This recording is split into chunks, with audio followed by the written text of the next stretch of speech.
Call the meeting to order.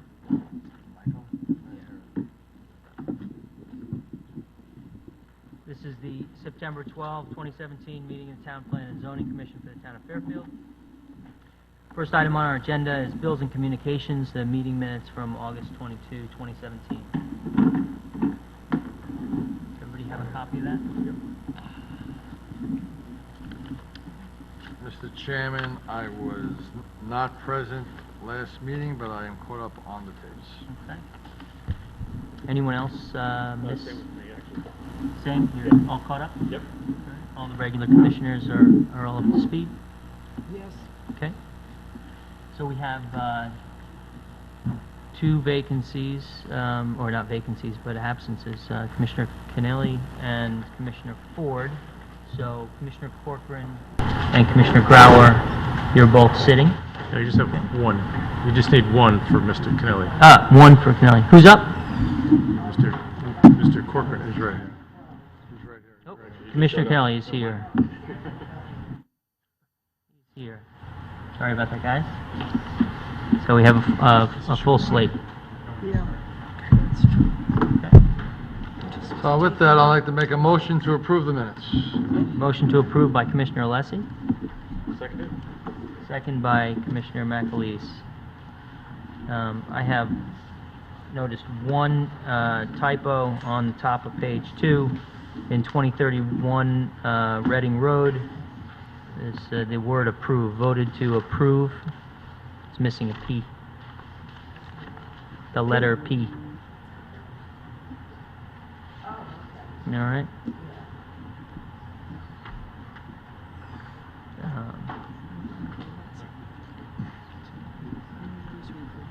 So with that correction, I'll make a motion for that. yep, okay. Commissioner Alessi approves a motion, revised motion to make that correction. Any other corrections? Okay. Commissioner McAleese, you good with that? Yeah, I'm good with that. All right. All in favor signify by saying aye. Aye. Any opposed? Abstentions? The minutes are, as revised, are adopted unanimously. Next item is old business, zoning regulation amendment, application of Post Road Residential LLC to amend section 10 of the zoning regulation. Proposed 10.18 transit-oriented downtown district. Okay, do you want to take this in conjunction with item B as well, or you want them as solo items? Well, you can summarize if you like together, but I think we should probably We definitely need to vote. take them up Yeah. separately. Yeah. Okay. Mr. Chairman, there are two applications with respect to this property. The first of which is a regulation amendment to establish a proposed transit-oriented downtown district. It's important to note that this is not a zone change application. The subject property is presently zoned Designed Residence District. This application seeks to modify the Designed Residence District regulations to provide for a transit-oriented design district, which is an overlay, proposed to be an overlay within the DRD zone. This is similar to the regulation structure we use to establish the transit-oriented development park overlay in the Commerce Drive area and the transportation commercial park overlay within Design Industrial District. So structurally, it's a regulation amendment overlay within the Designed Residence District. The application proposes criteria for eligibility for the Commission's consideration to establish this overlay within the DRD. A property must already be zoned Designed Residence District to qualify. The regulation proposes that eligible properties must also be 3 acres in size and within 800 feet of the Fairfield Center train station buildings. The proposed regulations maintain the existing DRD height maximum of 40 feet.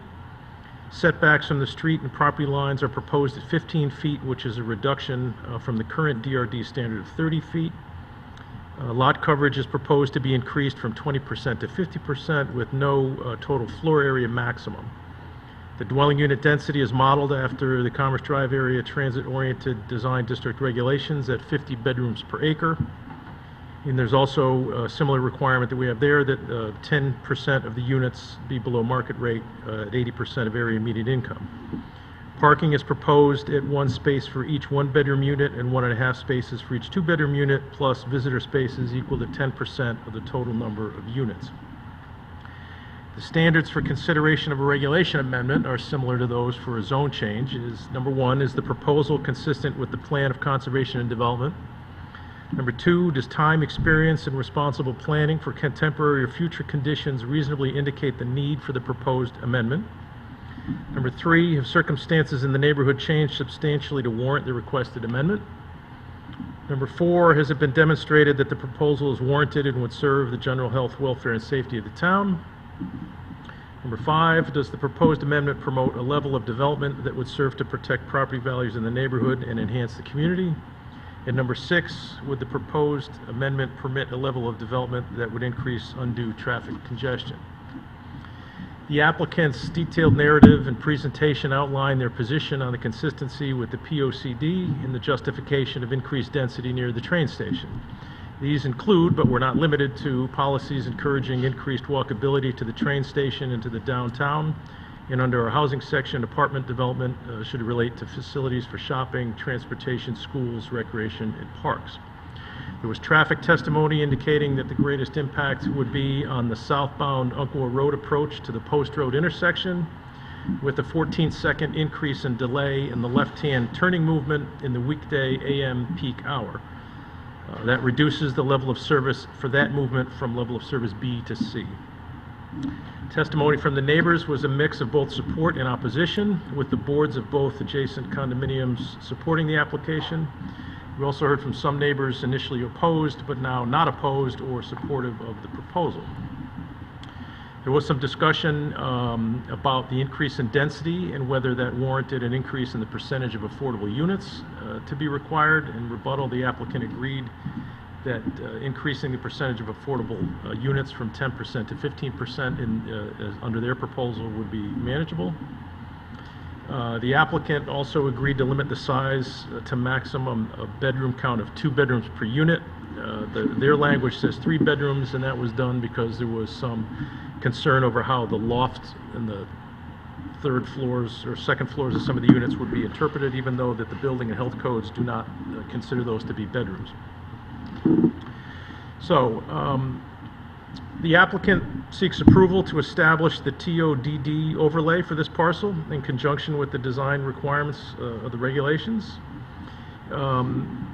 The applicant requests the site be designated as a parcel that qualifies as a TODD and special permit to construct a 3.5-story building mix of 118 1- and 2-bedroom dwellings with 192 off-street parking spaces.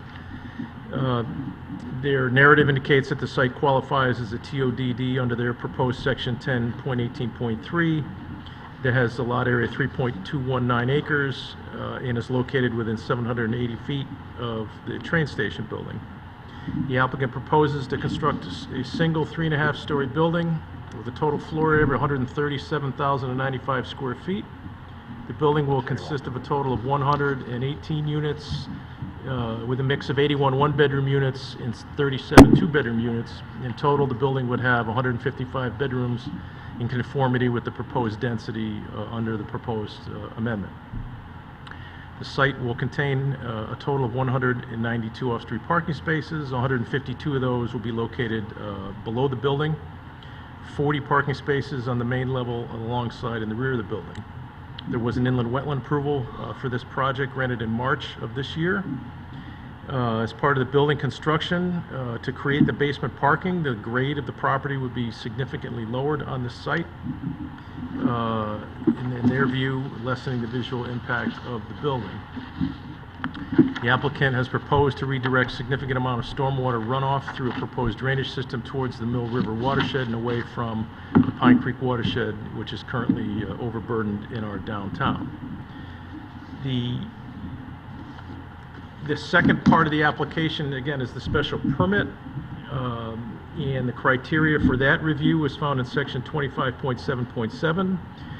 For approval, the commission must find that the site and architectural plans shall be of such character as to harmonize with the neighborhood, to accomplish a transition in character between areas of unlike character, to protect property values in the neighborhood, to preserve and enhance the appearance and beauty of the community, and to avoid undue traffic congestion.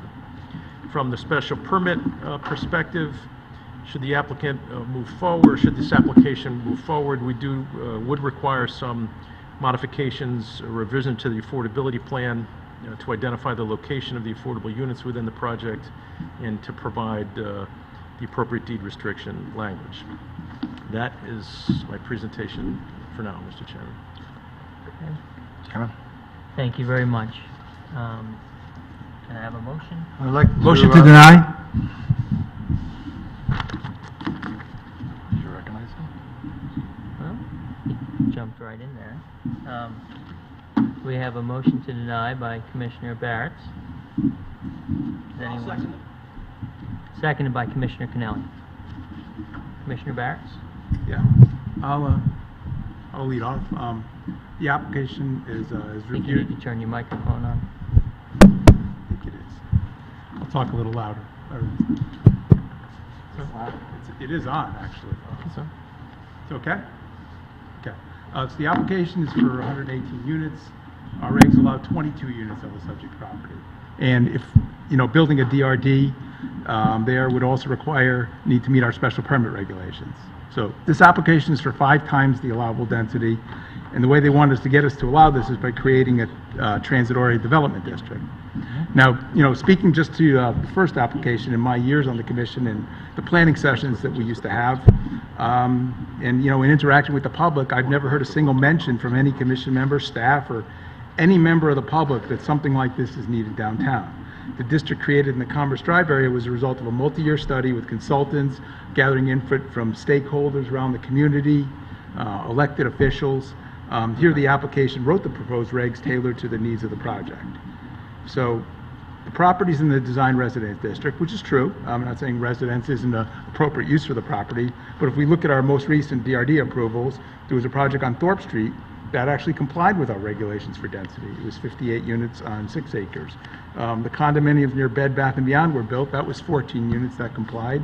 And we recently reapproved a Westway Road application in Southport that also complied with our density regulations. Speaking to traffic, as Mr. Wendt did, again, the study indicates there's an impact in level of service. It goes from B to C at some intersections, and there's also a 14-second increase in delay at one intersection, 9.6 at another. The queue length goes from 159 feet to 292 in the weekday morning peak. That to me is a pretty sizable change, and from 179 to 234 in the afternoon peak. Again, Mr. Calante, always an excellent traffic port. He's appeared before us numerous times. I say in my 14 years, conservatively, we hear from him 10 times a year, so I probably heard from him 140 times. And sometimes project traffic decreases, sometimes it's the same, like if the use is the same, but most of it, there's an increase in traffic. And, realistically, you can look at these individually, but the combined impact of these many projects, proved over the last several years, is traffic in town is a whole lot worse than it was 14 years ago. It's negatively impacted the quality of life for our residents. And the numbers for this project, in the report, as stated, make a bad situation worse. I'm wondering why we need this with this density. I do applaud the applicant, did some neighborhood outreach, and it's good to inform neighbors and hear their concerns. I would say we had about 20 emails from neighborhood and residents who were all opposed to this project or at least expressed concerns. We had 2 in favor. Again, I went through all the emails, and they came at the end from people who changed their opinions after meeting with the applicant and hearing what they had to say. Again, we heard from Mosswood condominiums, listened to their comments and concerns and support for the project. But I'll say that's great to outreach the neighborhood, but people at Mosswood don't make zoning decisions. No neighborhood group does. We do. That's our responsibility. So I think that's all I'll say for now. Okay. Commissioner Kennelly?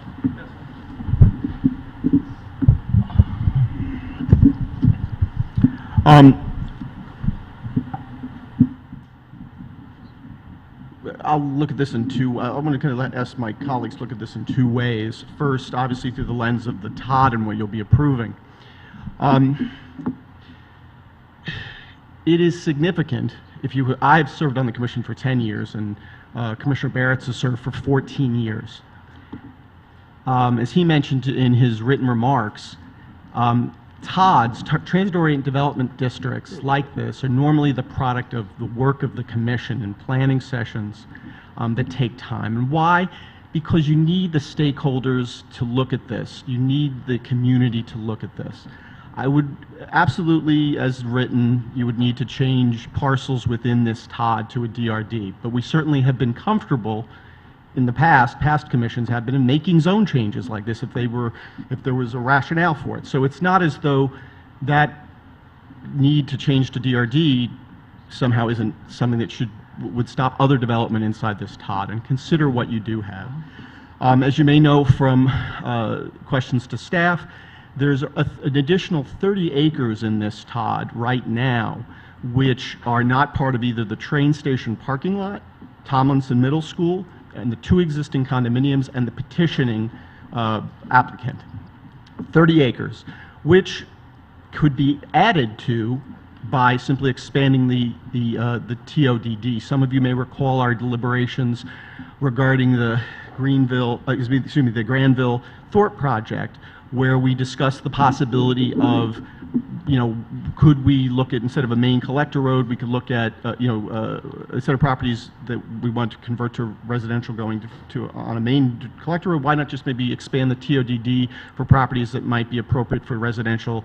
Talk about the Ardmore cluster, things like that on the other side of town. What's important to understand is that in that discussion, it was clear that you could have added the Ardmore properties, there were 23 of them, to the existing TOD at Commerce Drive. I believe the same possibility, absolutely in law, exists here. Most troubling, though, and I think the easiest to get your head around about the idea of a TODD that we don't create, that isn't developed over a period of time with stakeholders and professionals, not something that's worked out at the table at the last minute or amended later, but one that's basically been handed to us by an applicant where they basically cribbed stuff from a previous TODD in a very different area, is the area around is obviously the train station parking lot, which is huge. Now today, I think all of us roll our eyes at the suggestion, perhaps, that the air rights at the train station could be sold and could be quite valuable. Well, we have a town in which a good chunk of our populace wants taxes to stay under control, and a good chunk of our populace wants education spending to continue to rise. The answer, why not both answer in our town now seems to be what we hear from the First Selectman's office: grow the rateable base. I think in an environment like that, we have to all worry that creating a TOD, basically on the back of an envelope, by an attorney who's concerned to get this project done, is maybe not the best way to plan. If you're a commissioner and you're going to be on this commission for 4 more years, if you're running again or if you're involved, you have to ask yourself, even if you have a lot of concerns about what could happen if you don't approve this or something. And oftentimes we say no to projects, and then the projects do come back. The sky doesn't fall, and something else is worked out. But before you, kind of wring your hands about that, think about the deeper issue if you're going to continue to serve here on this commission. You have an obligation as a commission, and as a commissioner individually, not to simply look at each application, especially when it's asking you to make such far sweeping change to a part of downtown, without considering what the impact is in terms of your role in the future. If a TOD can just be handed to us and we're going to vote for it because we're nervous about what will happen if we vote no or something, that is not a sensible way to proceed as planners. And to try to then work it out at the table or something here, I think, as well-meaning as that might be, would be not a wise thing to do. Better to say no to this and figure out where we want to go. So I urge you, first on the issue of the TOD, think about what we have here. Exide just down the road, the likelihood of residential being called for very soon, large amounts of residential at Metro Center, the Commerce Drive redevelopment already. When you put this overlay there, you take a next step towards converting downtown, the Post Road corridor, towards the goal of some folks who are convinced that if they can create a mini Norwalk or a mini Stamford downtown, that they're going to somehow get their way to tax salvation. Well, all I'd say to those geniuses who think that density equals tax salvation, why don't you move to Stamford? Why don't you move to Norwalk? Why don't you move to the tax haven of Bridgeport? There's plenty of residential density there. And in 30 years or 20 years, which we all won't be here, if you can definitely tell me that all that new residential that may be built is not going to end up as school children in our system, that this isn't self-defeating, I think you're making a terrible mistake. I know, as a commissioner, if you're new especially, you may say to yourself, but I don't want to say no, and then, oh no, what will happen? Maybe I'll get something horrible. Okay, But you can say no and maybe something better will come back. But if you say yes to this Todd, which I will assure you, none of the neighbors, when they came before us, addressed. They were mostly scared because they were told they get a gigantic building. They were threatened next door, and they switched positions. I would too, I'd be scared. So I would urge you as a commissioner, if you're concerned about your rights as a commissioner, as your authority as planners, choosing to support a Todd like this, or some version of a Todd tonight, without a proper process. Remember, the Todds we did before, transit-oriented development districts, overlays, they were done with professional planners. They were done with all the rest.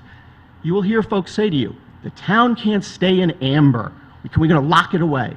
Well, gee, you know, there's a lot of places in the United States where communities have great character. Now, this is a town, at least for me, that has great character. I don't buy into the idea that somehow I know there's a lot of hysterical downtown merchants who are scared and hoping in the era of Amazon that somehow if they just get enough people downtown, it'll save them. I don't think that's going to be it. But what will happen is, when you start to create a Todd like this, could open up hundreds of new units of multifamily residential, you could make downtown so unpleasant to travel. Try getting a parking space. I was downtown today. If you approve this Todd, don't worry about the building. You have to approve a Todd for it. You can have a 22-unit building, or you can have a 33-unit senior building if you under the regulations. You're being asked to vote for a 118-unit building.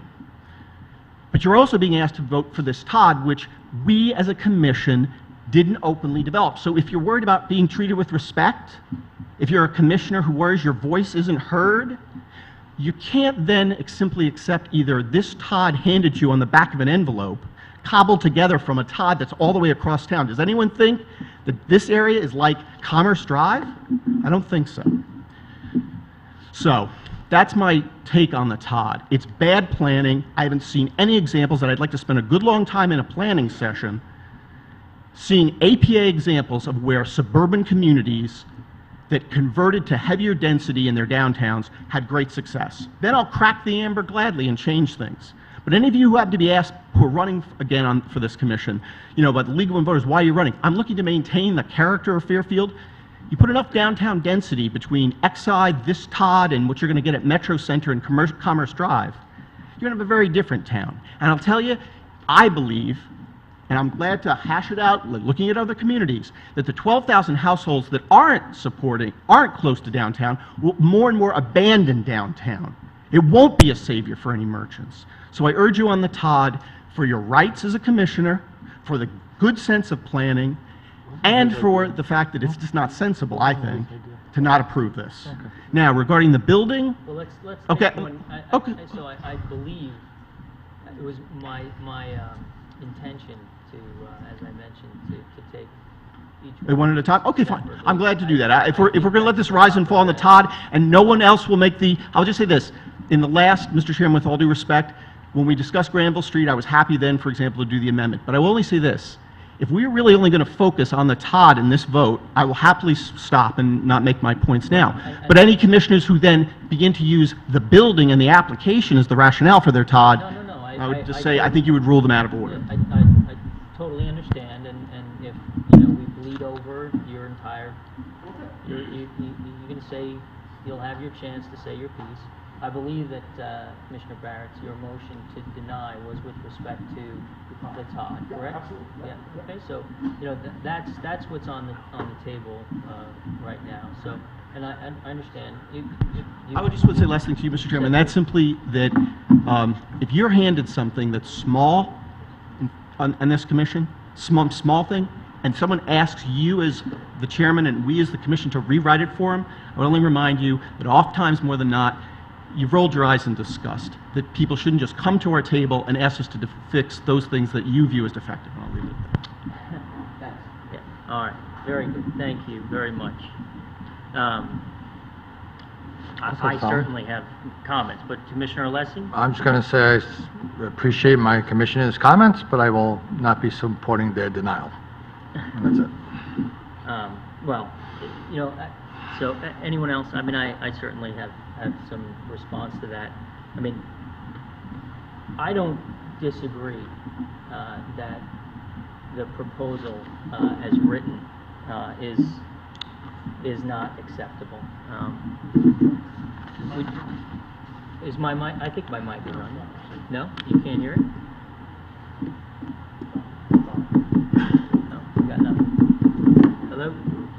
His mic. It's really quiet. Can you, oh boy, oh yeah. Now you can hear me. There you go.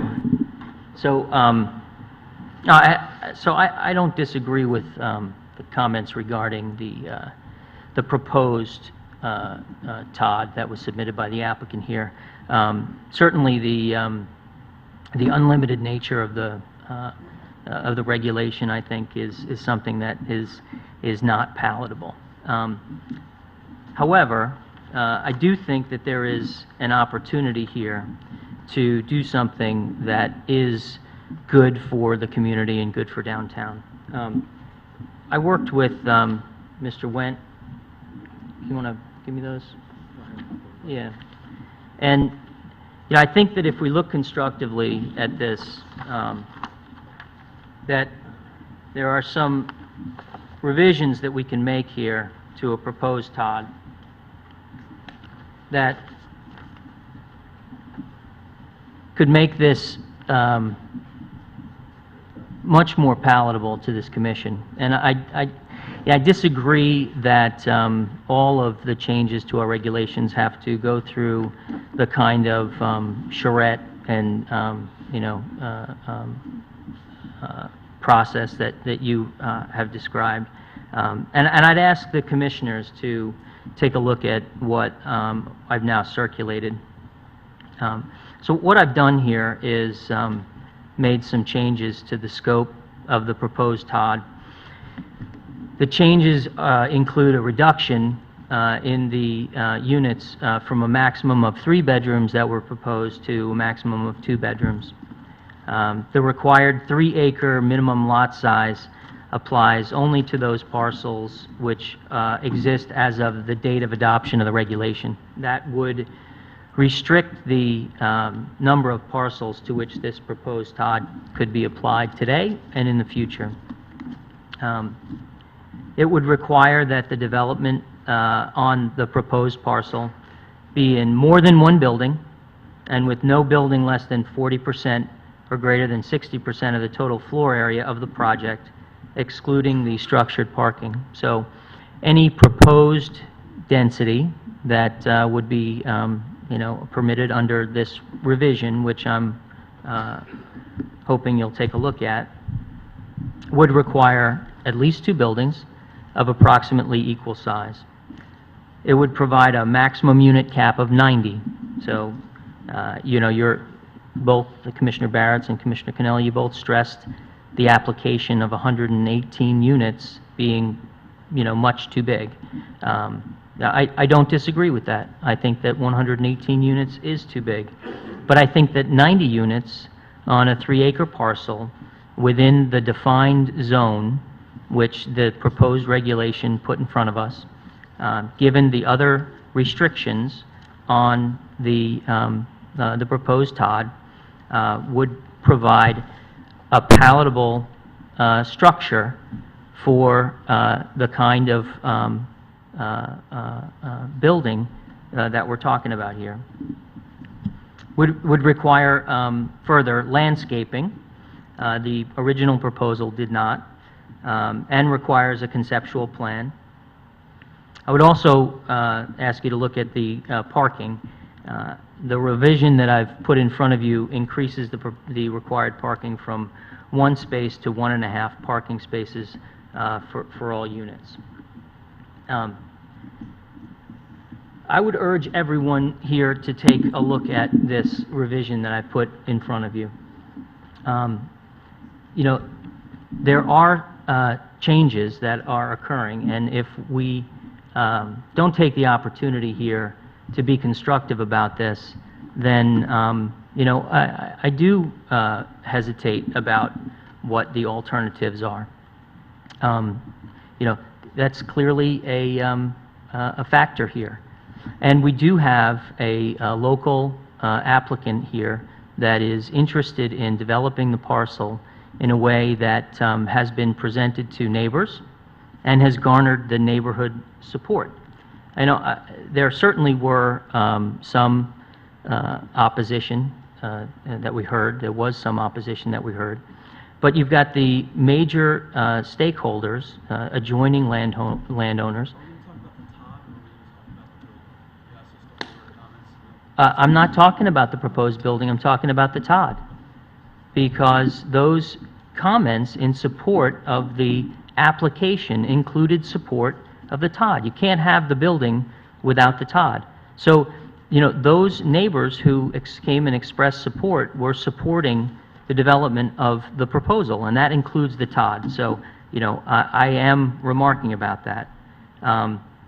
I do think that the proposal is consistent with the POCD, not to the extent that they have proposed in their proposed Todd, but I do think that the revisions that I've put in front of you are consistent with that.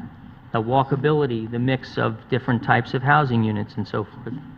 I do think that the amendment will preserve property values in the town. I also think that this is a unique situation with respect to traffic. You know, Mr. Galante did present some, I think, credible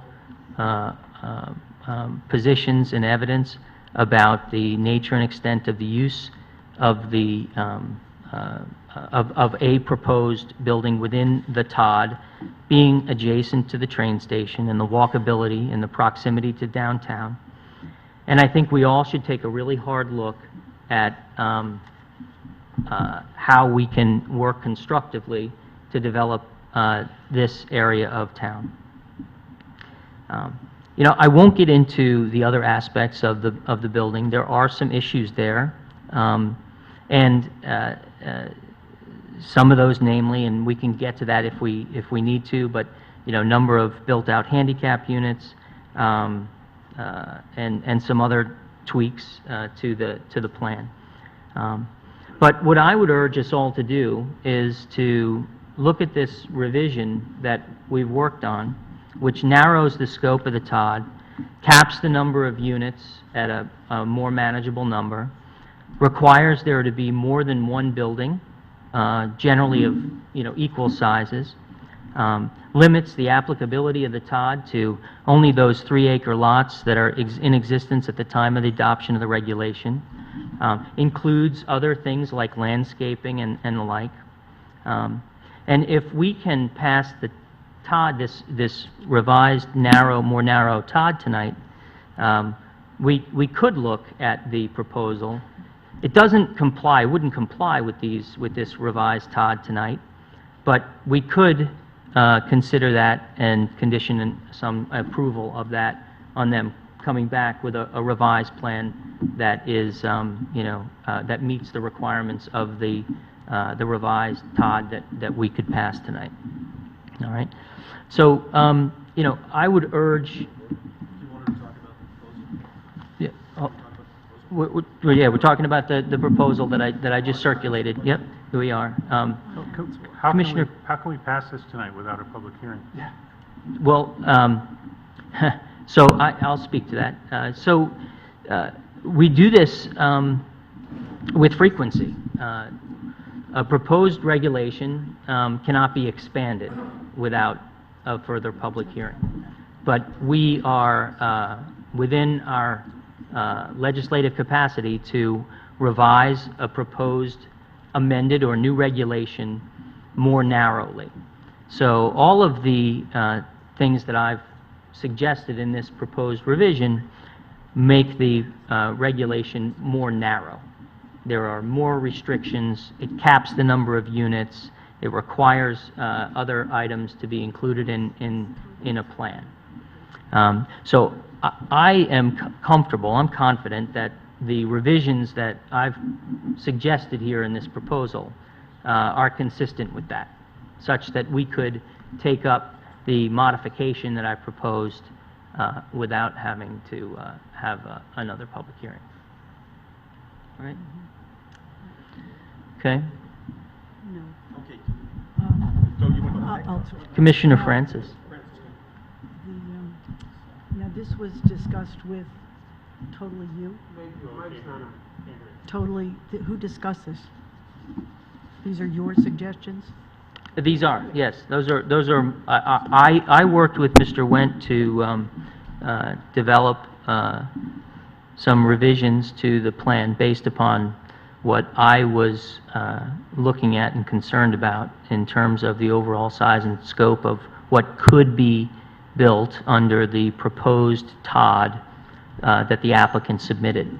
My concern about the other parcels that may be affected, the issue that some members raised about the consolidation of parcels to create additional 3-acre, you know, the cap on the number of units, for example. There was no restriction on the size of the building, and so it was important to me that there be more than one structure if this was to pass. And these weren't discussed with the applicant? I'm sorry? These weren't discussed with the applicant? No, These no. are just your... No, this is my recommendations. this is, Well, you know, they're if good. we're inclined, and my point is, if we're inclined to consider this, then this is what I would suggest we look at. I do not support the proposed TOD as the applicant has proposed. Well, I think Commissioner Corcoran is correct. We have to have a public hearing, because one of the first things I learned in zoning training was that what one commissioner is doing or knows or learns, all commissioners should know about.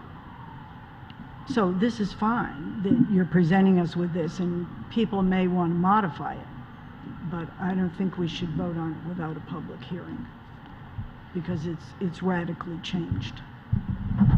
Okay. I mean, I don't know if maybe we can ask staff to weigh in here as to whether you believe that the proposed revisions here would, you know, create a circumstance that would require a new application or a public hearing. Well, first of all, I agree with the chairman's classification of the changes. You have the ability to make something more restrictive than what was published. You can't go the other way. We published the regulation as it was proposed, so without further notice, you have the right to make that more restrictive than the applicant's proposal. We can't broaden what was proposed without going back to public hearing. You have the ultimate discretion, but you're not legally required, in my opinion, to go back to hearing to make a proposal more restrictive. Okay? Thank you. I had some questions for staff regarding the proposal. Sure. Well, so since we've said the proposal is, I guess, in order, it doesn't require an amendment, or, I mean, it doesn't require us to put it on the table as an amendment to anything. It can just be discussed. That's in order. I'm just, what we've been handed out here, this, in other words... I circulated the text Right. of what I'm asking you to look Right. at with the changes highlighted in a Right, but I'm saying summary if we were to changes. if I was to ask staff questions about it, is it in order for me to ask questions about this proposal? Oh, of course. Under our rules? Oh, yeah. It is? Okay. Yeah, sure. Well, look, broadly, I would say that, again, you know, you've heard what I've had to say regarding an applicant providing you with this massive sweeping change without us doing it in a planning context. I respect the desire of the chairman to try to, reach a reasonable compromise. But I would say that if you are continuing to serve on the commission, I don't think this is really an appropriate thing for you to support, no matter how you feel about the underlying property. I think you have to, as commissioners, accept that you have a responsibility not to say, I'm scared of voting no, please help me not, therefore I'll cede my authority on something as important as a TOD, and, I think that's a bad idea. But let's just say for a moment that members here don't care about that, which I think might be the case. I want to ask Mr. Wendt a couple questions. Under this new proposal, Mr. Wendt, 90 units per acre, or is that correct? No. Or 90 units per 3-acre property, is that correct? Or how is it working? Just one. It would cap the unit count at a maximum of 90 units. Inside a 3-acre property? So on 3 acres, I could have 270 bedrooms if I had 93. There's no cap on the number of bedrooms per. Two. It's, Two bedrooms. there's 2 units, so 180 would be, or is that correct? 2 bedrooms for 90? Well, but no more than 50 bedrooms per acre. That piece of it remains in place. The original proposal had a cap of 50, Right. 50 per acre. So it's still proposed at 50 bedrooms per acre. Right. Cap at a 2-bedroom maximum size unit, but no more than 90 units. For the entire proposal. I apologize for being so dense, and maybe I need to look at it more closely. But I want to understand this. This is why I'd rather have a planning session about this than do this at the table. But Well, whether we're in a planning session or we're at Well, that table or this table, like, that's the point, that's what we do. I'm just trying to understand again, Mr. Wendt. Currently, if I want to build something in the TOD that we have existing, or I want to build it in the TODP, I get to do in 3 acres 150 bedrooms. On 3 acres, how many bedrooms is my max under this proposal? Same. 150. So essentially, I'm still doing that number. Okay. My second question is fairly straightforward and obvious. The limitation that only existing properties can be only currently existing 3-acre properties can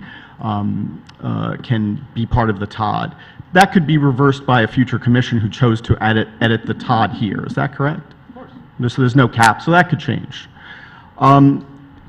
The existing train station property isn't DRD, the train station parking lot isn't DRD now, but if a section of it were proposed to be DRD to, for example, sell the air rights, there's plenty of acreage inside the train station parking lot to build, say, parking decks and then multifamily atop it. It's bigger than 3 acres, that's correct, right? The parking lot station, the train station parking lot is Town's parcel is greater than 3 3 acres as well. Okay.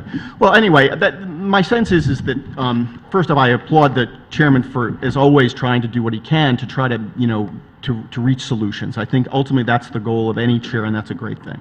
I would just encourage my colleagues that we have as a commission, and I know Commissioner Alessi and the vice chairman and the chairman and I have voted on the same side no on projects on the Merritt Parkway, projects downtown right at, at Thorpe Street, and other projects where we first voted no.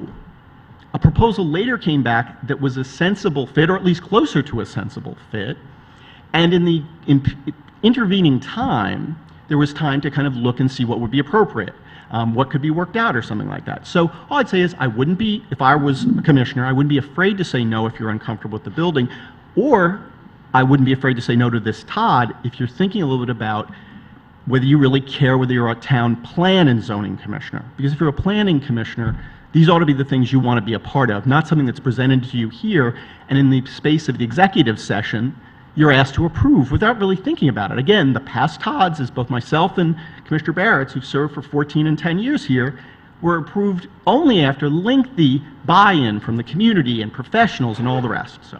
Well, it's okay. You raising your hand? I am raising.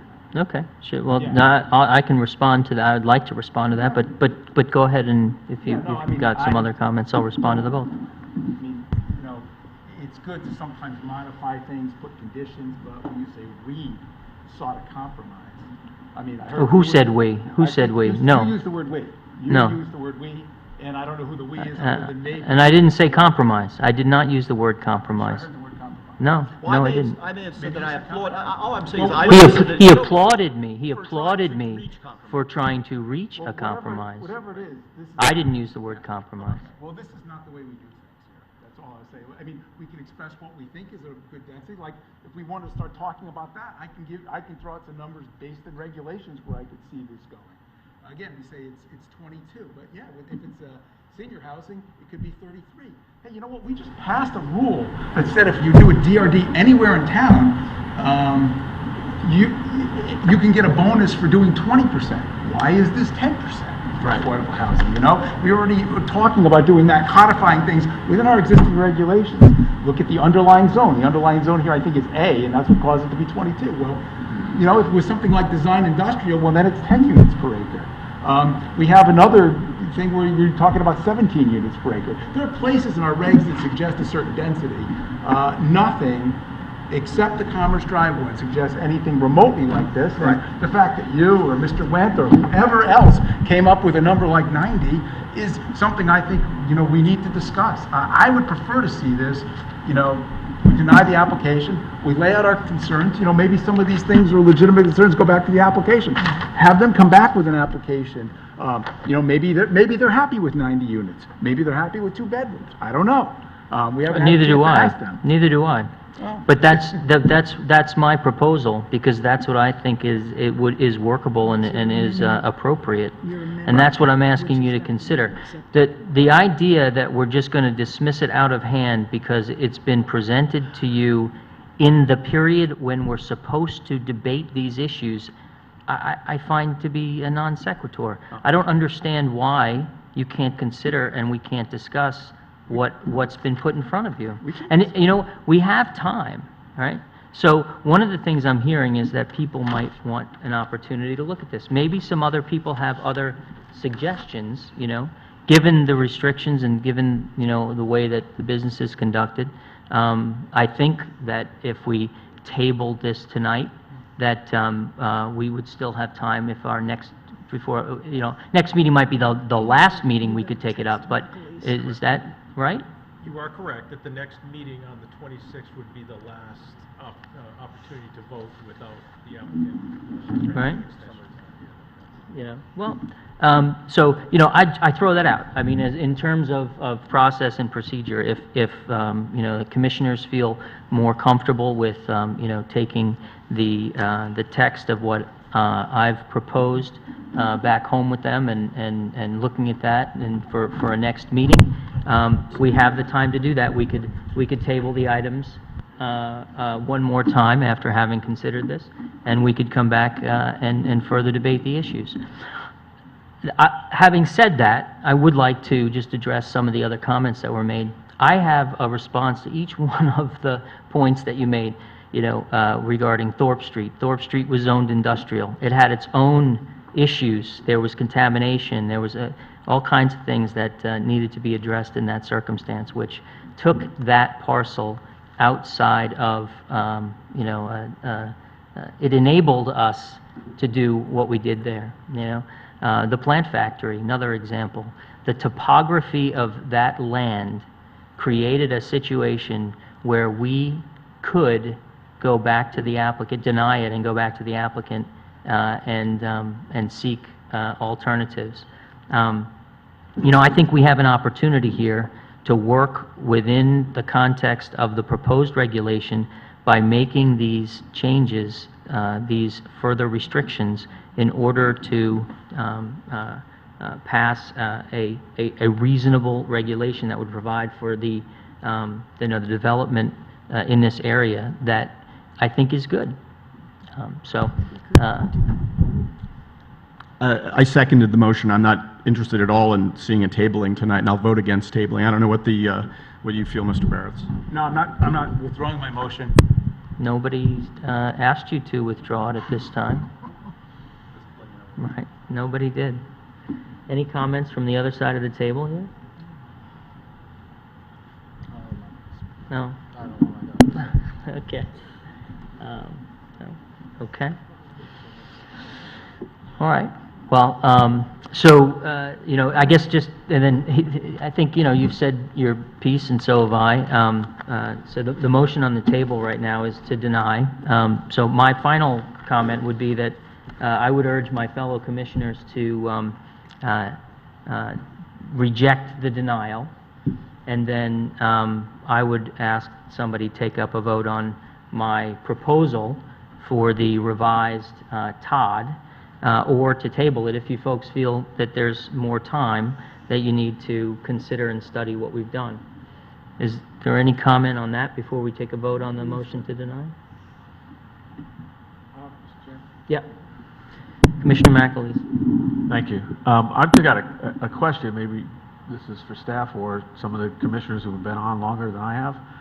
What was the impetus for the previous TOD that Commissioner Kennelly mentioned, where there was a community meeting? Is that something we initiate, or how does it work? Okay. I could answer that too. I'd rather have staff- Yeah, well, you can. Yeah, and I you- was- you- I was nobody's the chairman putting you at that down, but time, let's, but go ahead, he Mr. asked, Webb. Mr. Webb he can asked answer staff. it. That's better than- And then Yeah, you let's can- hear it from staff, thank you. The development that surrounds the train station, the tri-party agreement, which was a private development, a town partnership along with the state, was the private development that created section 21 of our zoning regs, the Transportation Commercial Park regulations, that included a new train station to be built. After that was approved by this commission, the commission recognized that that would likely change the landscape of that area down there and be a catalyst for development. So after that application package was approved by this commission, we went on to do a study of how we can modify the regulations to get ahead of what we expected to be increased interest in development around that train station, which resulted in a planning process to create a new set of regulations, which is found in section 13 of our regulations. So there was one, it was really a kind of a private development application with the town being a partner in that application, that was the catalyst for the public planning process for the next step, which was the adoption of section 13 of our regs. Okay. Commissioner Barrett, you have something? No, to add to no, I that? just, I think you described the planning process. The point was it was a planning process. We got the commissioners together. We actually hired a consultant. We had community outreach. Right, but here's the, if I could. Took 2 years. Commissioner McAleese, I can't see you, there you are. If you're looking for like a distinction here, like this is no big deal and that was a big deal, I assure you that the creation, I'm just saying in case you might feel that way, I would assure you that the creation of a Todd here in downtown, where you don't have what amounts to kind of a wild, wild west of old industrial properties, we have a very established pattern already where you have the air rights to the train station parking lot, something you might want to think about, makes this just as significant, at least in my opinion, of 10 years on the commission, whatever you think of that. I would ask you to hopefully respect to some extent, I will assure you that my 10 years on this commission, that is my judgment that this is close or is equal significance for you. So the idea that you may feel or hear that the other one was a big deal and this is no big deal, I would just tell you that my experience is that's my opinion at least, is not the case. There was no cap on 90 units at Commerce Drive, TODD. There was no requirement for multiple buildings. I ask you to take a look at the restrictions that I've suggested in the revised regulation. Commissioner Francis? I would feel I would feel comfortable denying this tonight because I think these are a lot of things to discuss, and you may want to change some of them. For example, a unit cap of 90. Maybe you want a lot less. I still don't feel this is honest. That's all. You know, there's just a lot to think about, and I don't think getting things at the last minute.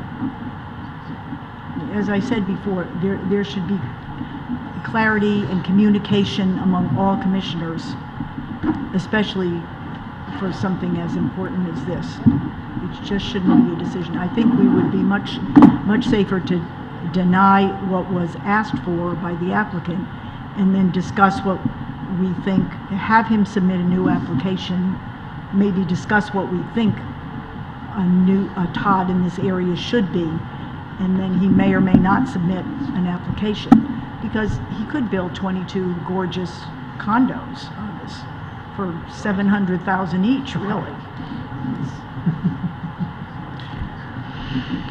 Yes, Commissioner Noonan. Yeah, just to get on the record, I like the idea of tabling it for the extra time to take a look at this.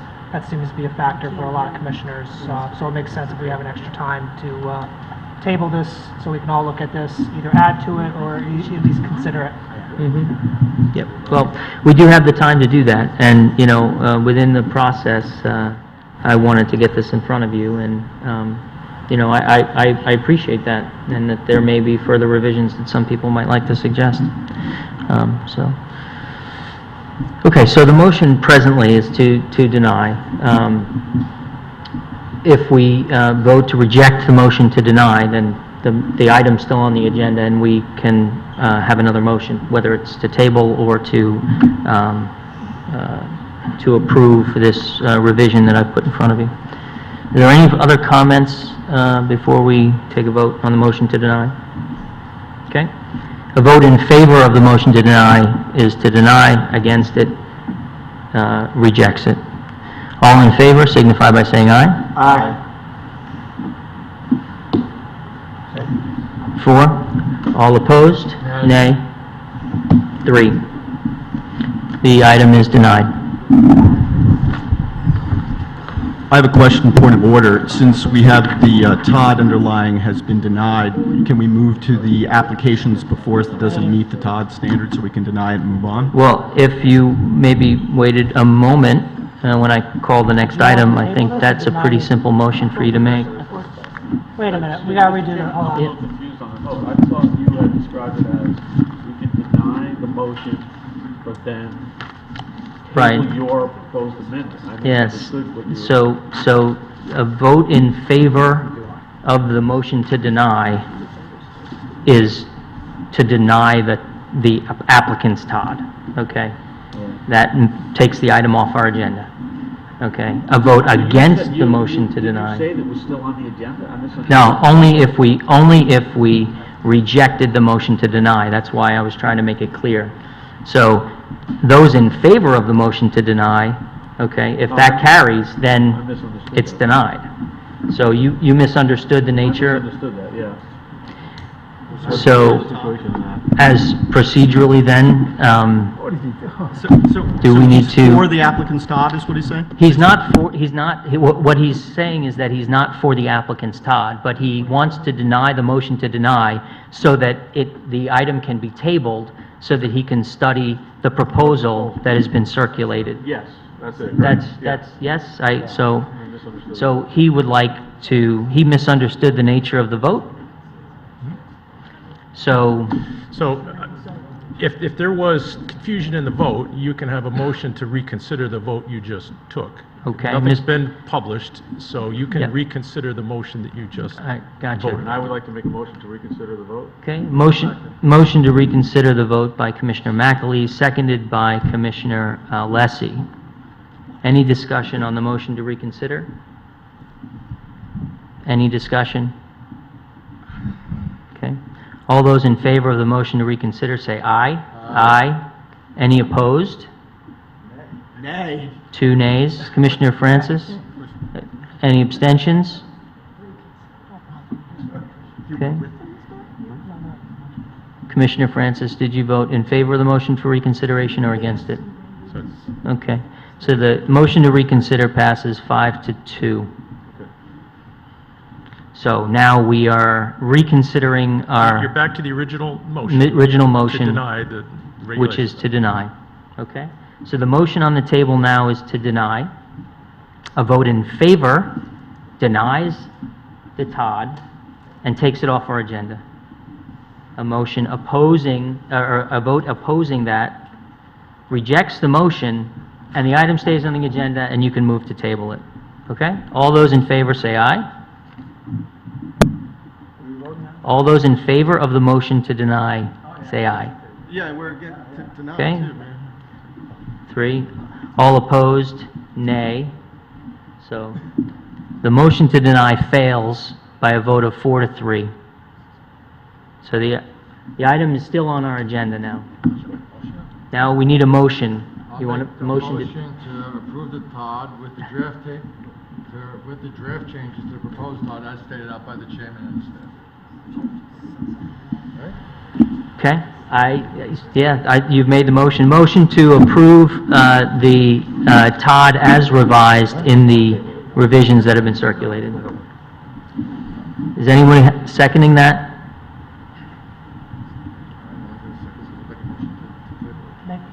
Okay, Make a motion to table. all right. Commissioner Lessie, you withdraw your motion? All right, Commissioner Lessie's motion is withdrawn. Commissioner Noonan has moved to table the item. Is there a second for that? I'll second. That's been seconded by Commissioner McAleese.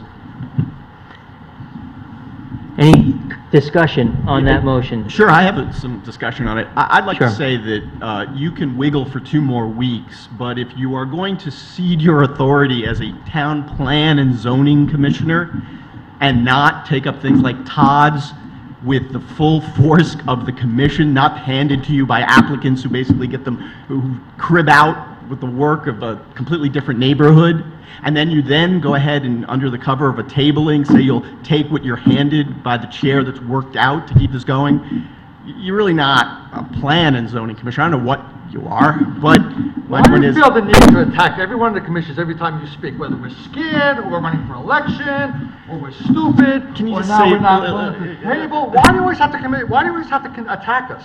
Every time you speak, you attack the rest of the commission.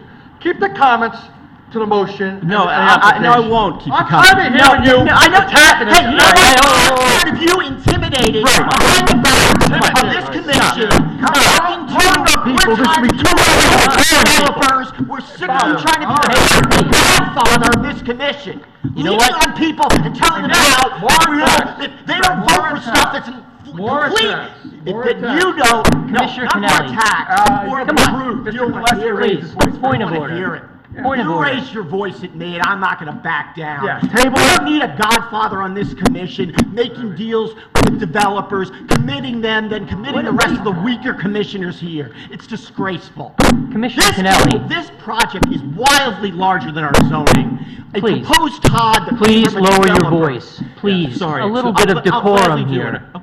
I don't Both think he of broke- you. I don't think I broke Both the of decorum. you. I think it was done by the vice chairman. But let me lower my voice.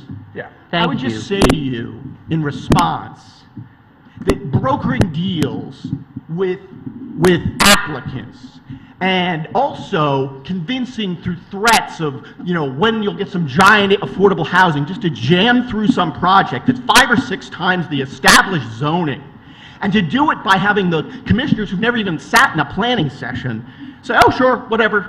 Oh, the applicant handed me a Todd? Sounds great. Your chairman worked something out, I don't know how, sounds great. Give me 2 weeks, I'll come right back and vote for it. That's not a personal attack. That's an attack on the perception of what this office is supposed to be. That's what it is. That's what it is.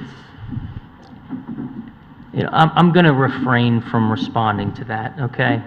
Because this is what we do in executive session. We debate regulations. You obviously don't agree, but it doesn't mean you get to attack those who are engaging in the process. We do this, we do. We pass zone changes.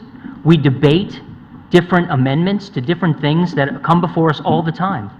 And there has been significant effort on my part to try to propose a revised regulation that creates an orderly development of parcels in this area.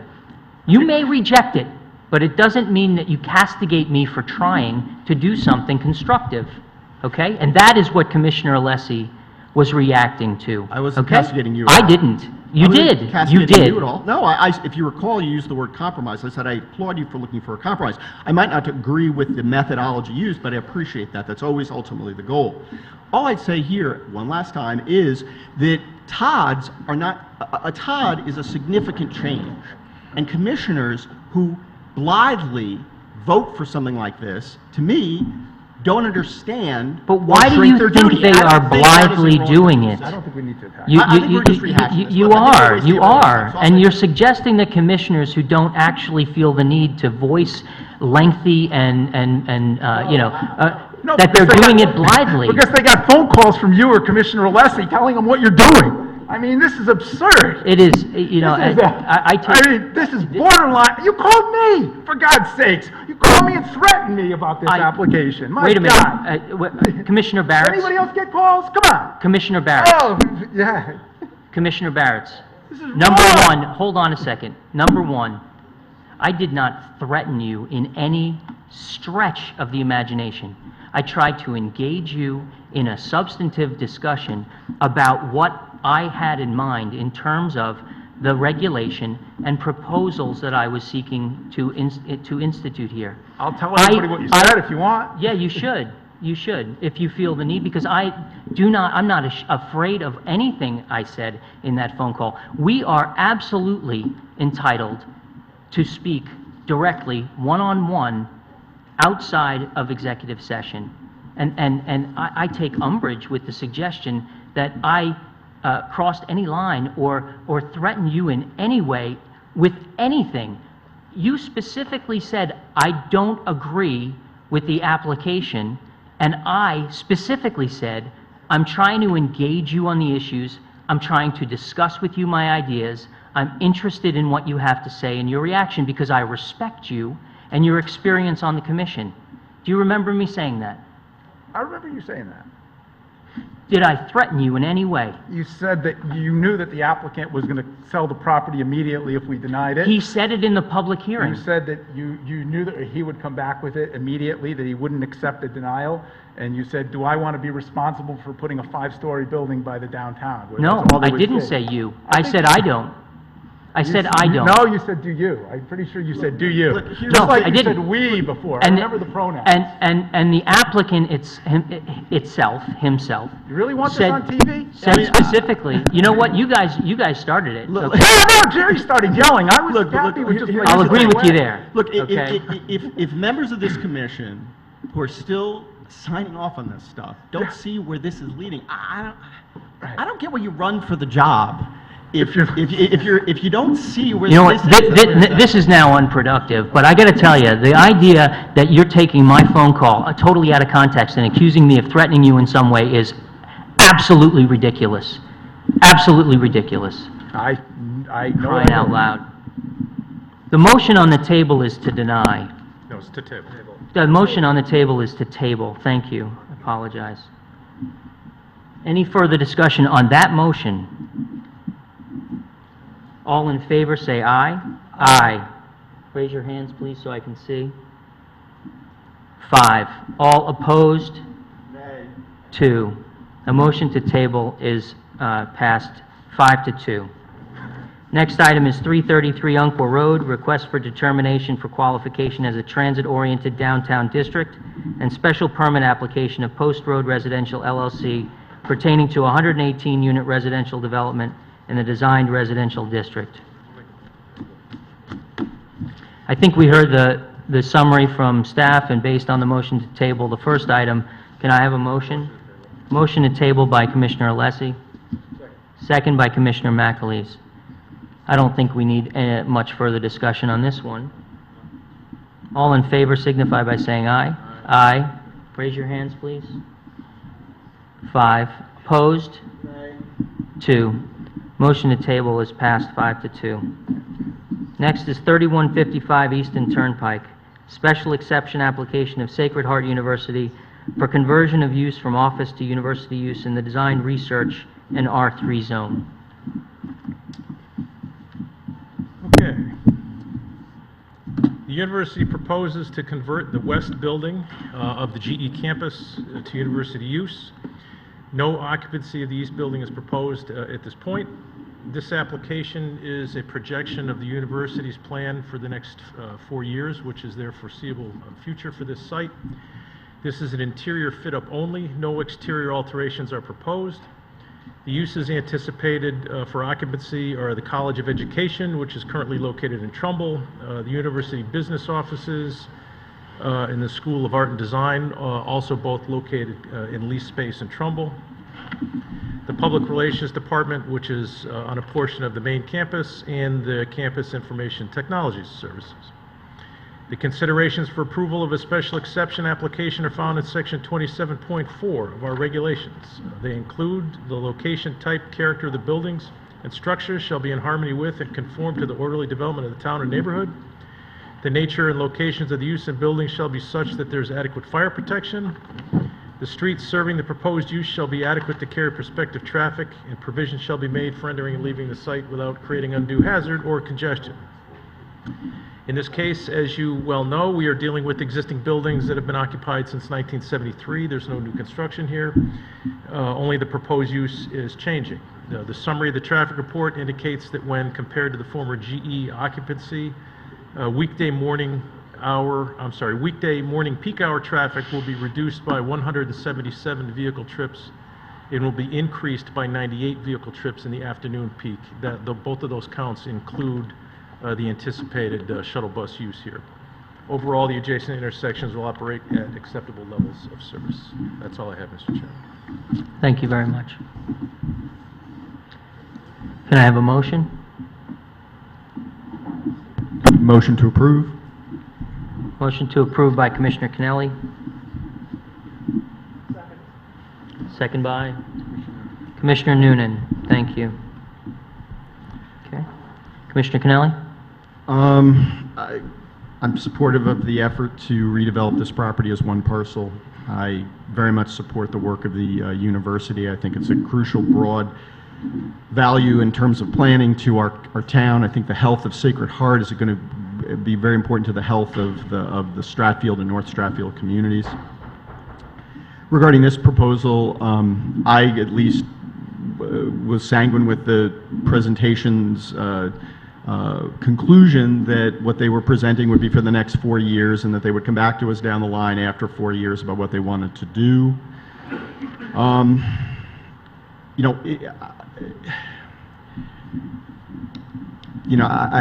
think that there are concerns raised about what the ultimate long-term what could happen there. I don't know.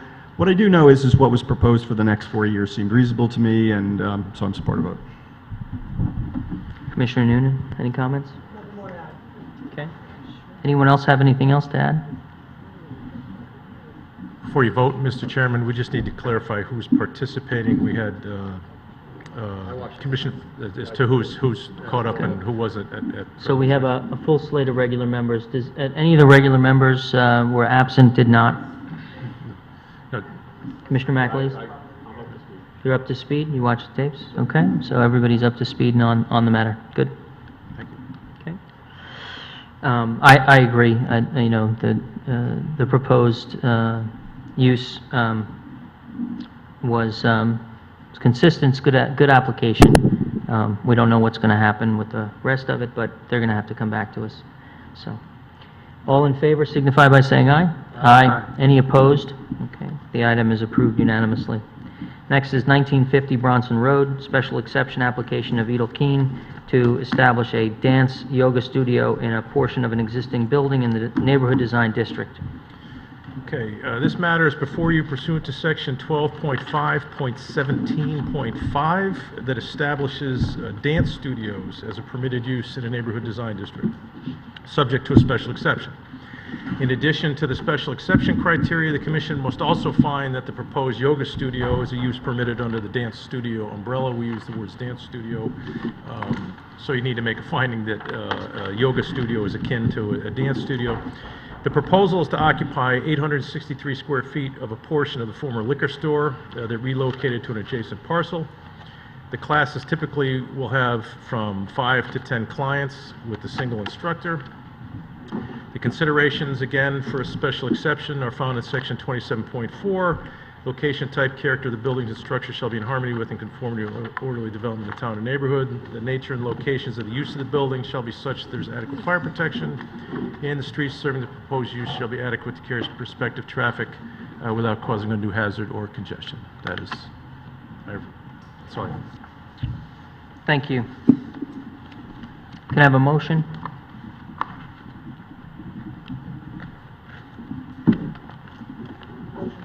Motion to approve by Commissioner Noonan. Second by Commissioner Alessi. Commissioner Noonan? I thought it was a good application. Question for staff, there is precedent though, listed finding that the dance studio. Well, historically, dance studios were added to the menu of regulations sometime after the regulations were originally crafted to for a project or for a dance studio use. It was ultimately located on Fairfield Woods Road and Stratfield section. So as it was amended, we added dance studios to the special exception category. Now, yoga studio, while not technically dance, is a pretty similar use. So you need, if you think the use fits under the dance studio umbrella, you can just make that part of your motion that you think that's an appropriate finding for this commission to make. Otherwise, the alternative is you really don't think a yoga studio is a permitted use. And to that point, if you were to look up that, I'm comfortable with the idea of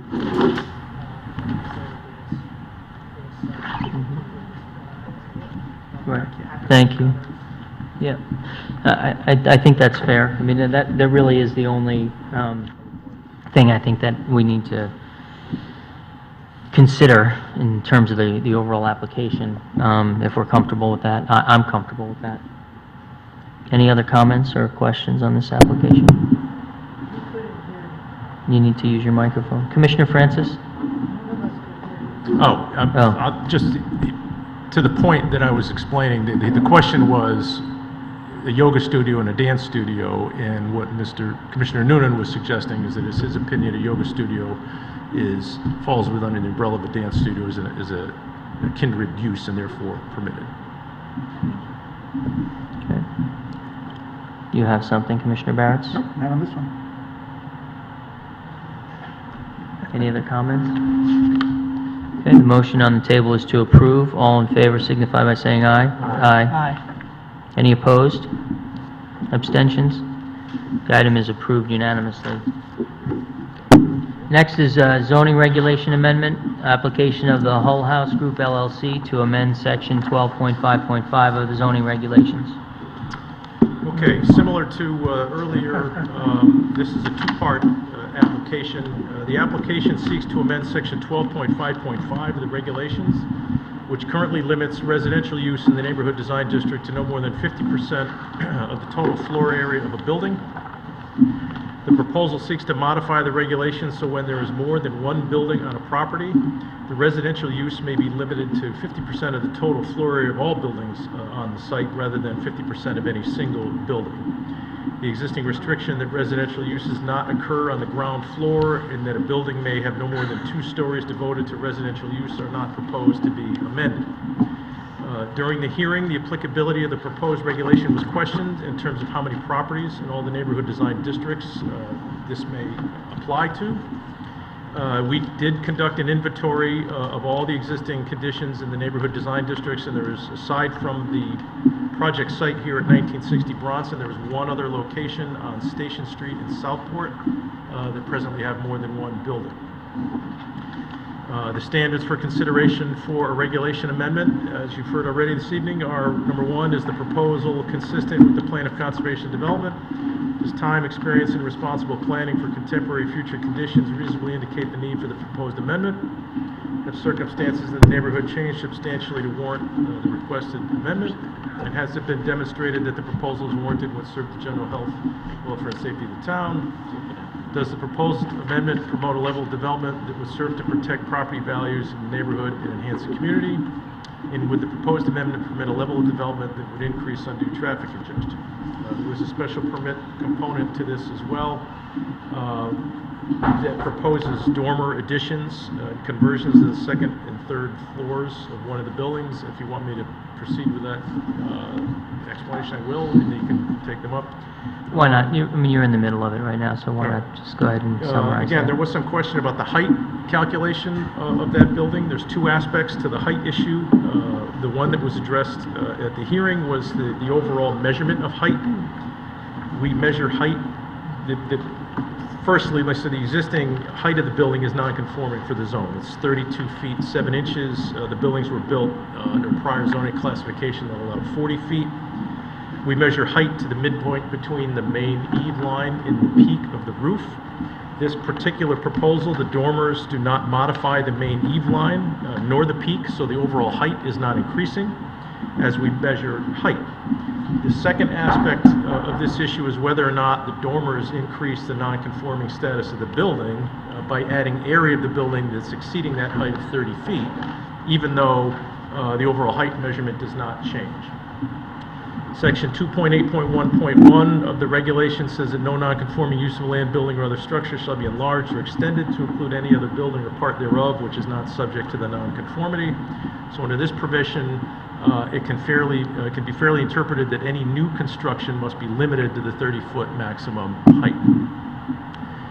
Again, I can recap the considerations for consideration that you know, section 2.5.7 with respect to special permit applications. Right. So firstly, there's the regulation amendment, Mr. Chairman. All right, very good. Thank you very much.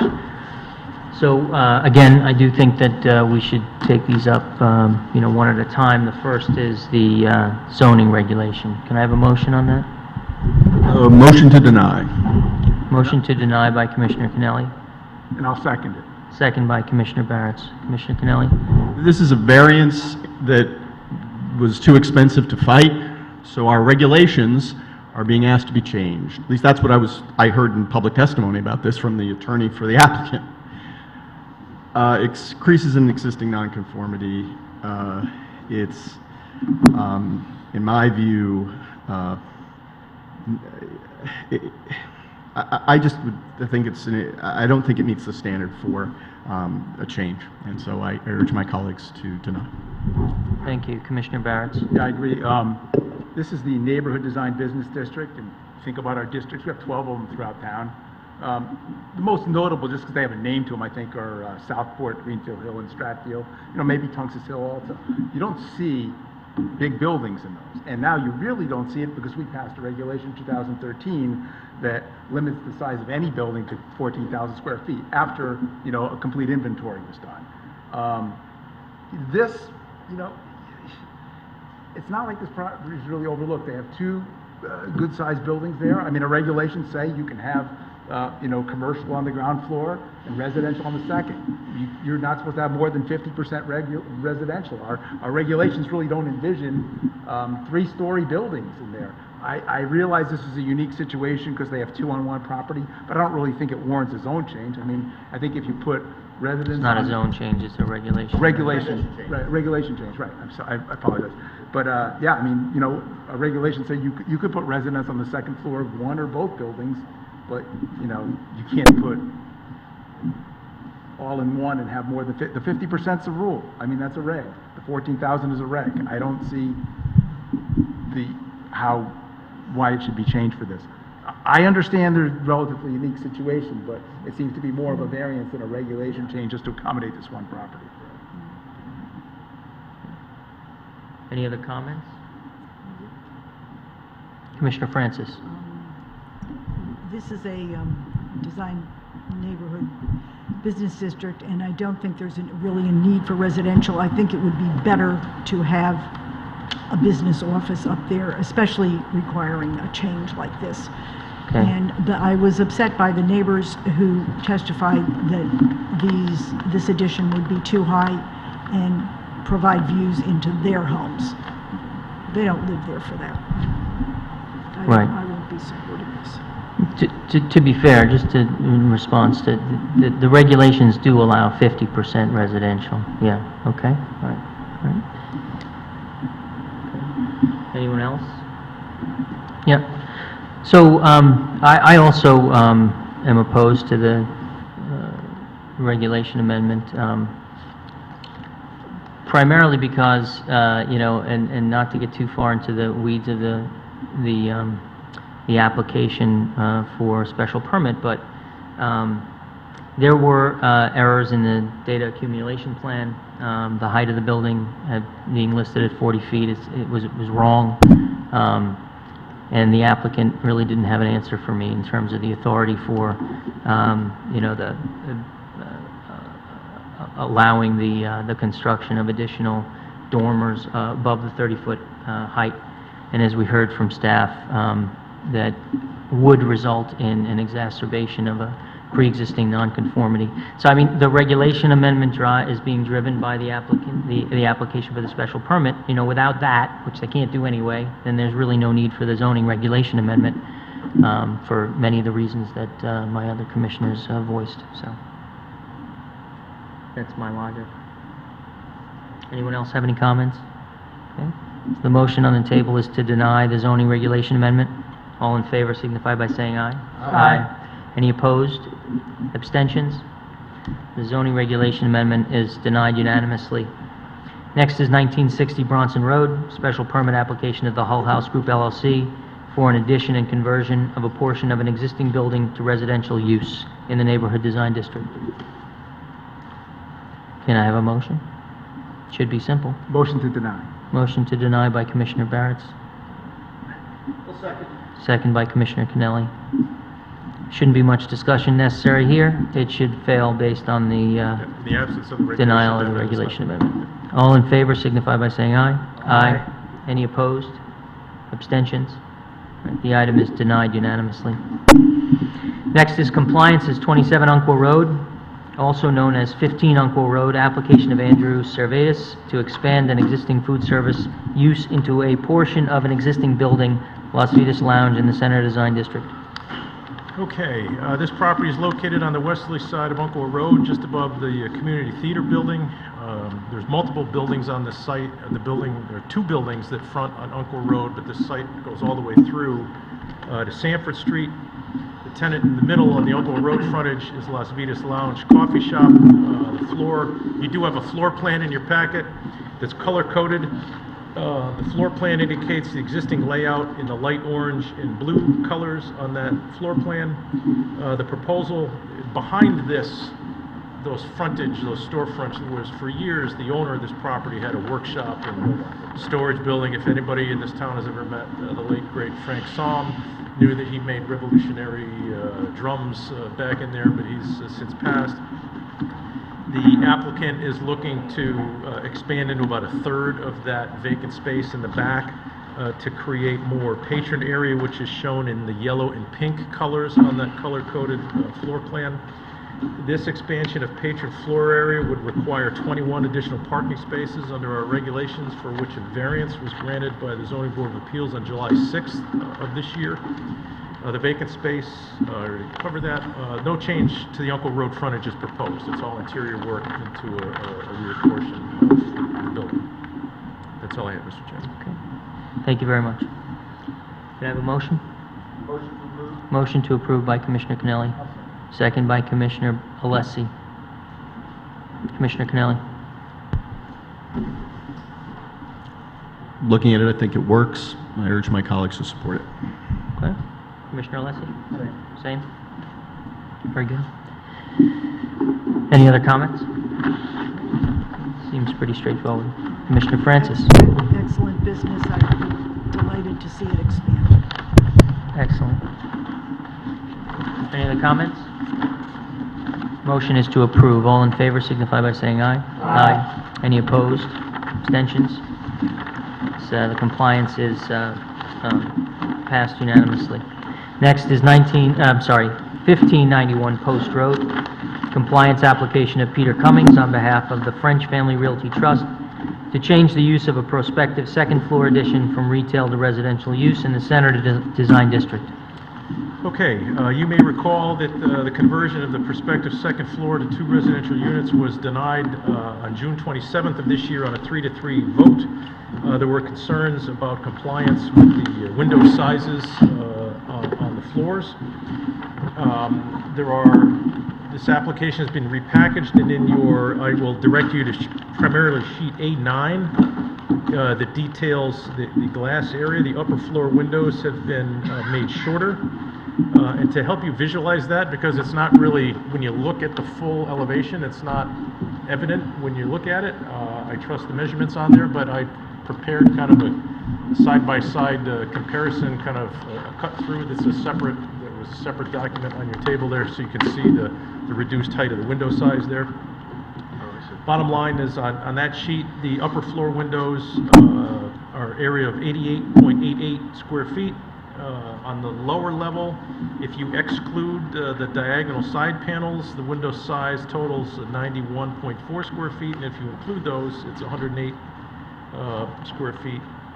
And it should also be noted that if you're looking at the building now, the first floor storefront windows are proposed to be made larger than the existing windows. So there is that is shown in there, the existing, how they look existing in the storefront first floor windows are being made larger. So that is the difference or the changes that were made in response to the denial of June 27th. Thank you very much. Can I have a motion on this? Motion to approve by Commissioner Alessi. Second by Commissioner McAleese. Commissioner Alessi? I think the adequate changes have been made to this building. I mean, it's the third time this has been presented to us, so I'm now happy, especially with the handout we received from Mr. Wendt, so I vote to approve this. Commissioner McAleese? Nothing to add to that. Anyone else? I agree. Anyone else have any comments? Yeah, I was one of the people that opposed it the first time. Yeah, it's definitely gotten better. I think it's at a point where it does comply now. Just so we don't think, the last one was, some arbitrary thing. I mean, there were actually legitimate measurements of what was counted, what wasn't counted. You even see right now the second floor has been reduced. That's 188. That used to be like 103. The first floor is 108, but that actually includes these side panels, which don't actually face the street. So I'm happy they actually gave us a thing. If you actually excluded them, it would be 91. I mean, I'd also say, just visually, this is still a little troubling because that center part, that's a door, and that's all being counted as window space too. So you got a window on both sides, lots of windows on the top, and that's a door, and that doesn't look like. But the glass area does exceed it, even excluding that by like 3 feet. So I would say this time it clearly does comply. And last time, at least to me, it was not clear that it did comply. I just say I applaud my fellow commissioners for voting no until they believed they had something that complied and was appropriate for the area. I didn't love it because it didn't have an elevator, but since that's state code and we can't do anything about it. But I really think all these second floor residences should have elevators, like Brick Walk does. And I hate to see this happening, I really do. But if it's state code, I guess there's nothing we can do. Okay. Any other comments? Motion is to approve. All in favor signify by saying aye. Aye. Any opposed? Abstentions? The compliance is approved unanimously. Next is public hearing. We have 1150 Westport Turnpike subdivision application of Aspatuck Farms 1 LLC for 2 lots in a AAA zone. I think you need a mic.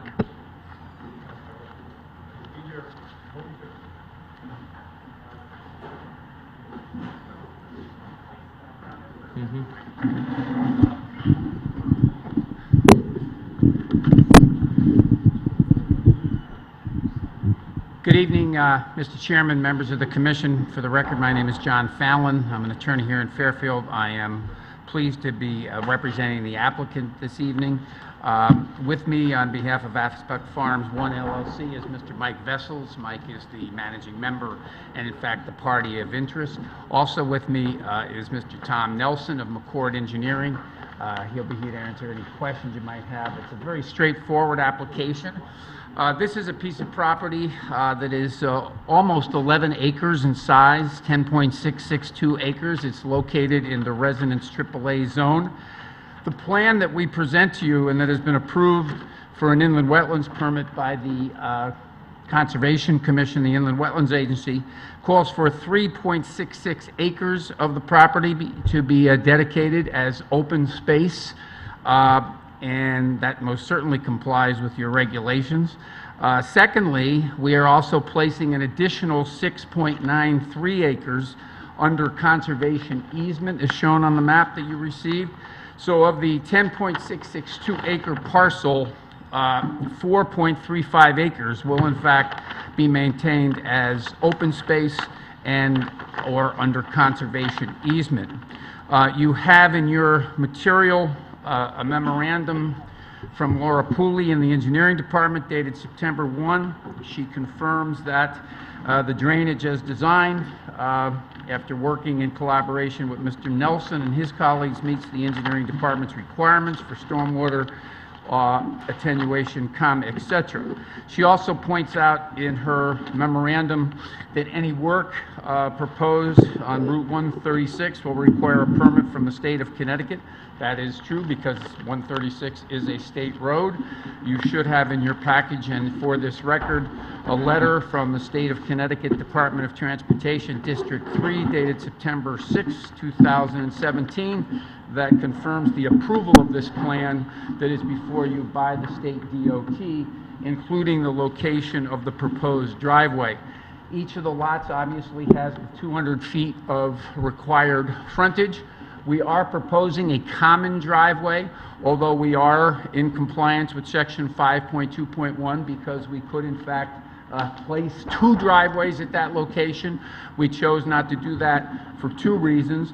One, it obviously aided the environmental sensitivity of the application if we used a common driveway, and number 2, we thought, notwithstanding the very good sight lines, it would be preferable to have 1 common driveway since we're only proposing 2 lots. So it's a very straightforward application. Mr. Nelson is here if you have any questions about the drainage plan or any other aspect of the application. But basically, we're looking to put 2 lots on 11 acres with almost 5 acres maintained as open space and under conservation easement.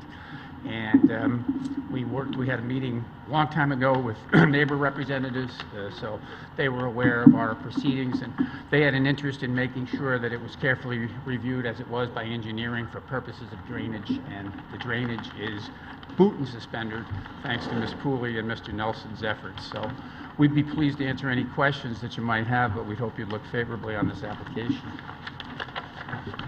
The inland wetlands permit, by the way, is IWP 2016-1706. Thanks. Can you just point out where your sightline measurements are in the materials? Yes, Mr. Nelson, could you just, the question is just to point out, I think it would probably be up in the Jane's material, the sightline measurements. Sure. For the record, Tom Nelson, Port Engineering.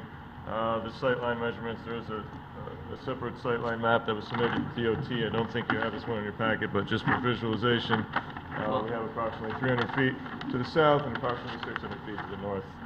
And what are the minimum requirements? It's approved by DOT, so it's met their requirements. Yeah, I understand. So I'm fairly certain that our requirements are that the applicant include sightline calculations to show us that they're compliant with our regulations. I'm not challenging whether you have adequate sightlines or not.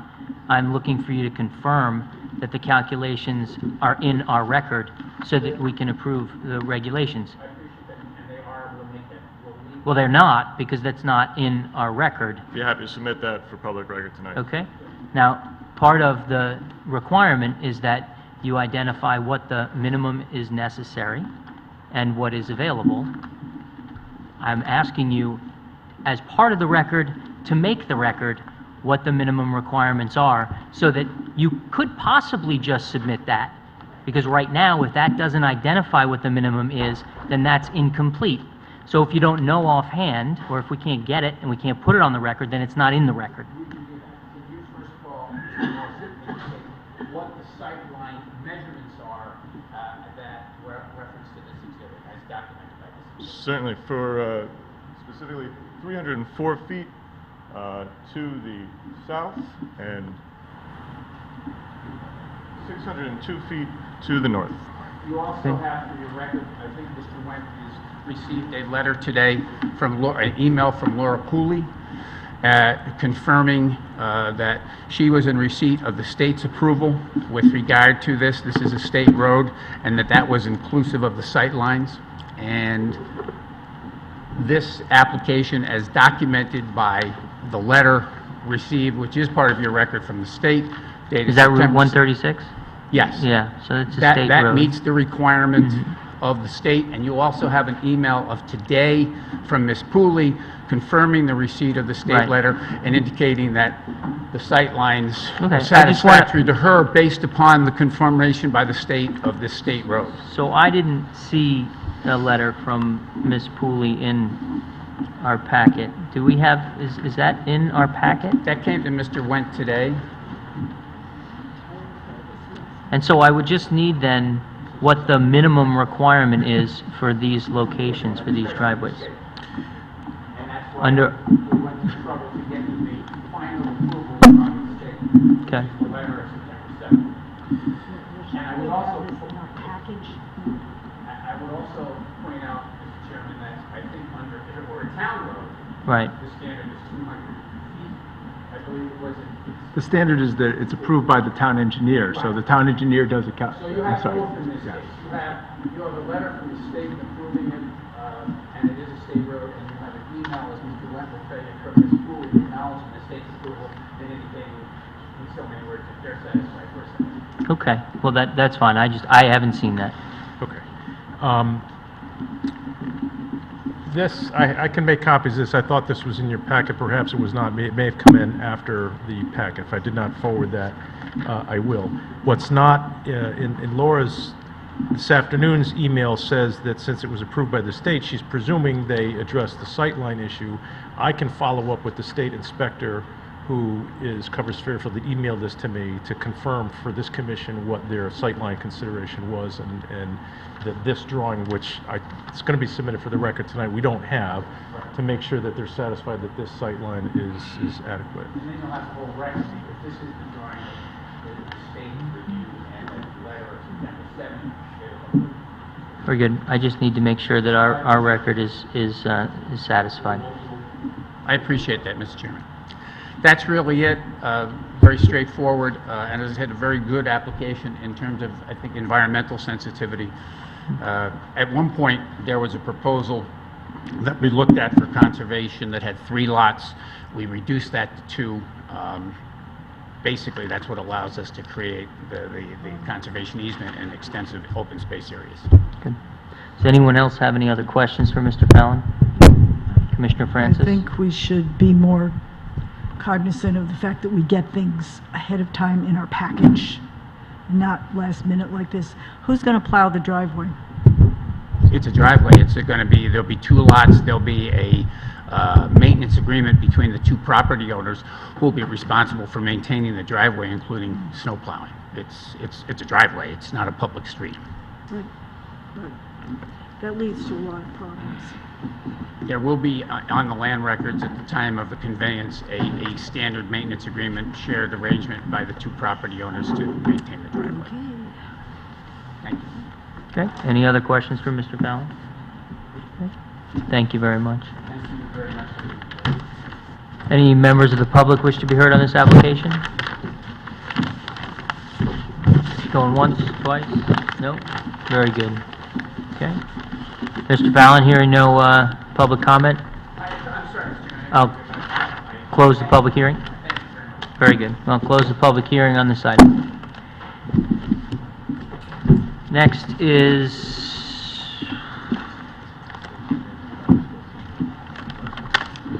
1485 Stilson Road, re-subdivision application of Catherine Ross for 3 lots in an A and R3 zone. Thank you. Chairman, members of the commission, my name is Raymond Rizzi. I have an office on Post Road, and I'm Fairfield, Connecticut. Happy to be before you tonight representing Catherine Ross, who it is considered pretty much a simple re-subdivision. Ms. Ross owns a large tract of land. At this point, she only would like to, with one of the existing houses, and basically create, this is 1 lot right now, and it is going to be created into 3 lots. We'll have existing home plus new lots. The new lots all exceed all the required standards. They are supposed to be in excess of 20,000 square feet. They're in excess of 20,000 square feet. They have adequate frontage, and they have the minimum square located on each. They are in the new lots in a R3 district, and we have satisfied all of the requirements. I don't know if you've got it in your packet, but there's an interoffice memo that we have a copy of to Jim Wendt from Laura Pulley that says all of our engineering comments have been addressed, and that there's adequate sight lines for each of the 3 driveways. This is a subdivision where you're acting more in your administrative capacity versus discretionary capacity. We meet all the regulations, we satisfy the sightline requirements, and we respectfully request this application be approved. It's pretty straightforward. On the sightlines Yes. exhibit from the Huntington Company, Yes. the calculations show available, required 174, available 174. Correct. Required 229, available 229. Is that, it's not exact, there's more than that, they're just Correct. saying that it meets that. Exactly.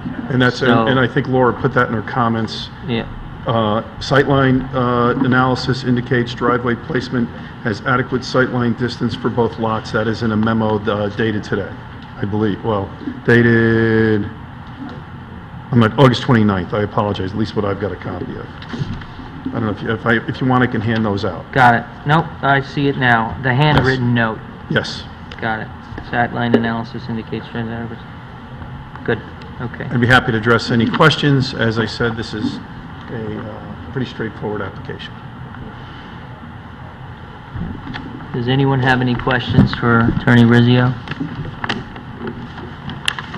No? Okay, Thank you very much for your time. I appreciate your consideration thank and you. respectfully request you grant this application. Any members of the public wish to be heard on this? I don't think there's anybody left here. Okay, hearing none, I'll close the public hearing on this item, and I'll adjourn the meeting. Is this your minute?